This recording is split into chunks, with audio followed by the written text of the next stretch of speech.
Welcome Judiciary Aspirant in Pahuza Law Academy. My name is Gyanendra Pandey.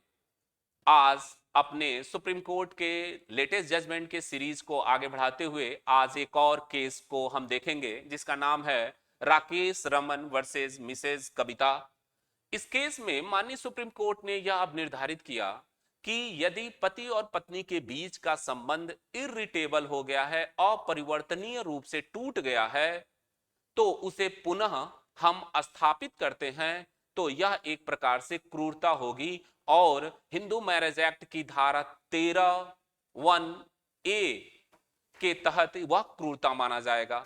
इस case में पति और पत्नी के बीच शादी 1996 में होती है और ये लोग 4 सालों तक अपने साथ रहे और उसके बाद लगातार ये लोग अलग रह रहे हैं। उनके बीच फैमिली कोर्ट में इसके संबंध में विवाद चल रहा है और फैमिली कोर्ट के द्वारा और आर्बिट्रेशन के द्वारा यह प्रयास किया जा रहा है कि ये लोग साथ में रहें, लेकिन फिर भी उसके कोर्ट के प्रयास से ये लोग साथ में रहने में विफल हो जाते हैं।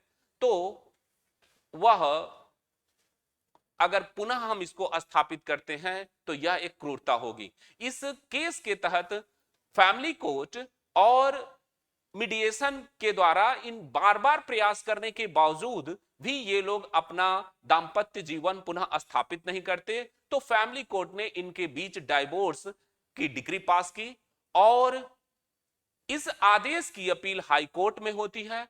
हाई कोर्ट ने यह अब निर्धारित किया कि यदि पति और पत्नी के बीच लगातार डिस्प्यूट बना हुआ है और कोर्ट में मामला चल रहा है तो यह एक क्रूरता नहीं माना जाएगा और इस क्रूरता के आधार पर कि यह क्रूरता नहीं है, हाई कोर्ट ने फैमिली कोर्ट के आदेश को अपास्त कर दिया।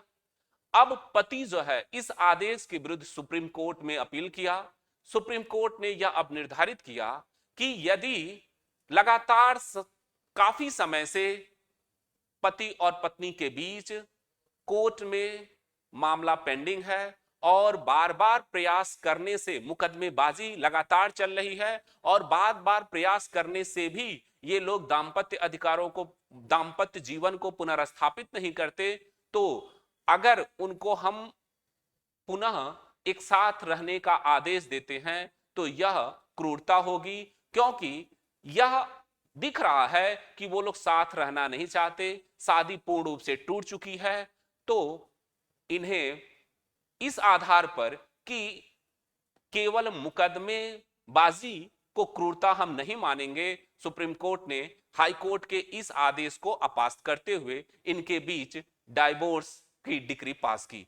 तो यह एक इंपॉर्टेंट जजमेंट है आपके फैमिली लॉ में। जब आप फैमिली लॉ का पेपर दे रहे हो, चाहे प्रारंभिक परीक्षा हो या मेंस का एग्जाम दे रहे हो, तो यह एक क्रूरता अगर लंबे समय से बाद के पक्षकारों के बीच, विवाह के पक्षकारों के बीच काफी लंबे समय से अगर लिटिगेशन चल रहा है तो वह भी एक माना जाएगा कि इन लोगों में विवाह पूर्ण रूप से टूट गया है, अब वह स्थापित नहीं हो सकता। अतः इनको अगर हम साथ रहने के लिए बाध्य करते हैं तो यह एक दूसरे के लिए क्रूरता ही होगा और इसके आधार पर इनको डाइवोर्स ही दे देना न्यायोचित है। तो यह एक इंपॉर्टेंट जजमेंट है आपके जुडिशरी के एग्जाम के लिए। इसी इंफॉर्मेशन को देने के लिए मैं प्रेजेंट हुआ था। धन्यवाद।